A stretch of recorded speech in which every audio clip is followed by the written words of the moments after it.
अस्सलाम वालेकुम दोस्तों, क्या हाल है? सबके खैरियत से हैं? ठीक है। कनाडा जी अप्लाई करना चाहते हैं और मेरे पास डिफरेंट केसेस आते रहते हैं। केस है जी 20 लाख रुपए मौजूद है बैंक में क्लोजिंग बैलेंस और रेंटल जो सोर्स ऑफ इनकम है वो रेंटल वैल्यू है। क्या मेरा वीज़ा लग जाएगा? मुख्तलिफ मेरे पास ऐसी भी केसेस आते रहते हैं। इस तरह वीज़ा हमने तो देना नहीं है, to be very straight forward. आपने खुद अप्लाई करना है। हम आप खाली आपको एडवाइस कर सकते हैं ना, कंसल्ट कर सकते हैं जी क्या करें और क्या ना करें।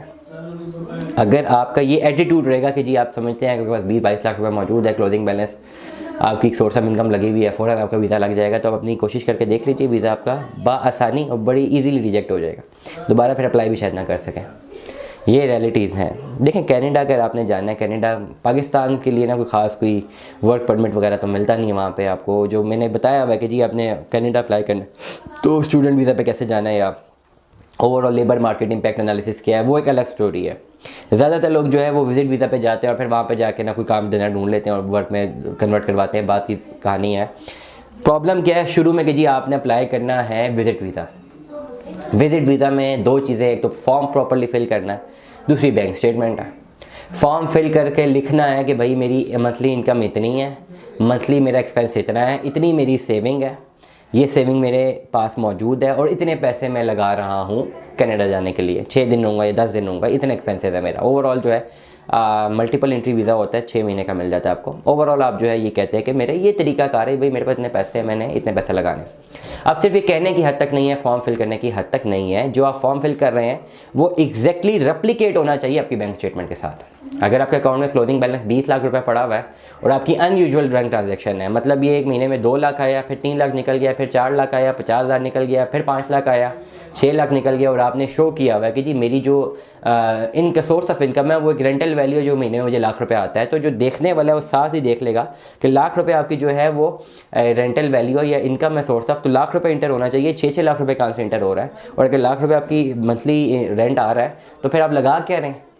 ये तो नहीं हो सकता ना कि लाख रुपए आपने जो है अकाउंट में सबमिट करवाया, आप कुछ भी नहीं कर रहे, अभी 6 महीने से भूखे फिर रहे हैं और ये 6 महीने की आपने सेविंग की आप लेके चले जाएंगे, फ़ौरन वीज़ा रिजेक्ट हो जाएगा, फ़ौरन से।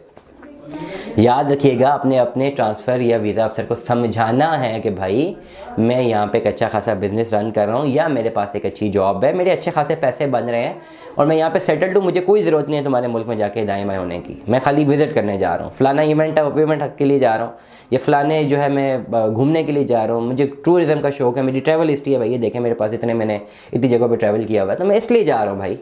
ठीक है। अब ट्रैवल हिस्ट्री में भी होता है, मुख्तलिफ लोगों ने अलग अलग जगहों पे काम किए होते हैं। ठीक है। वो एज ए टूरिस्ट नहीं गए होते, वो काम कर रहे होते हैं, फिर यहाँ पे लिखते हैं जी हमें टूरिज्म का शौक है। वो भी गलत हो गया जी, आप काम करने के लिए गए थे, साफ आप उसको शक दिला रहे हैं कि आप वहाँ जाके काम ढूंढेंगे, काम धंधा ढूंढेंगे, वापस नहीं आएंगे।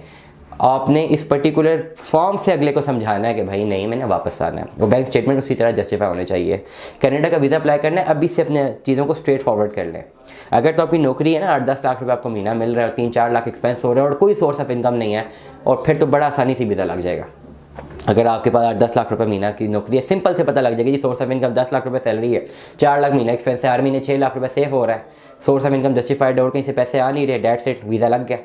ज़्यादातर वीज़ा उनका रिजेक्ट होता है जिनका सोर्स ऑफ इनकम जो फ्रीलांसर्स हैं, जिनकी कोई खास नौकरी नहीं है, बिजनेस शो करते हैं, बिजनेस में रिटर्न्स कुछ और शो की हुई हैं, एक्चुअल ट्रांजैक्शंस कुछ और हैं, वो इतना बड़ा मेस क्रिएट कर देते हैं, आपका जो वीज़ा रिजेक्ट होता है। इसलिए अगर आपने अपना वीज़ा अप्लाई करना है, अपनी बैंक स्टेटमेंट 6 महीने की मुझे भेजेंगे, पहले मैं देखूंगा कि आपकी बैंक स्टेटमेंट कैसी है। उसके बाद अगर आप कंसल्टेंसी चाहते हैं तो हम आपको एडवाइस कर सकते हैं कि आपने अप्लाई कैसे करना है, फॉर्म कैसे फिल करना है, कौन सी चीज़ें बीच में रखनी है, कौन सी नहीं रखनी, बैंक स्टेटमेंट को जस्टिफाई कैसे करना है, और पूरा का पूरा एक जो कैलकुलेशन हमारे सामने आती हैं जिसमें मुख्तलिफ जो है ट्रांजेक्शन होती हैं उनको फिर प्रॉपरली जस्टिफाई करना पड़ता है। अगर आप ये सारा काम अगर खुद नहीं कर सकते तो फिर आप कंसल्टेंसी जो है आप हायर कर सकते हैं, कंसल्टेंसी ले सकते हैं किसी से, आप हमसे भी रब्ता कर सकते हैं, किसी से भी रब्ता कर सकते हैं, हम आपको कंसल्टेंसी प्रोवाइड कर सकते हैं। अगर ये आपने प्रॉपर स्टेप बाय स्टेप चलते हैं और गलतियाँ नहीं करते, आपका कनाडा का वीज़ा लगता है। अगर आप ये गलतियाँ करते रहते हैं तो आपका वीज़ा रिजेक्ट हो जाता है। दुआ में याद रखिएगा, अपना बहुत सारा ख्याल रखिएगा। Stay tuned with us. अल्लाह हाफ़िज़।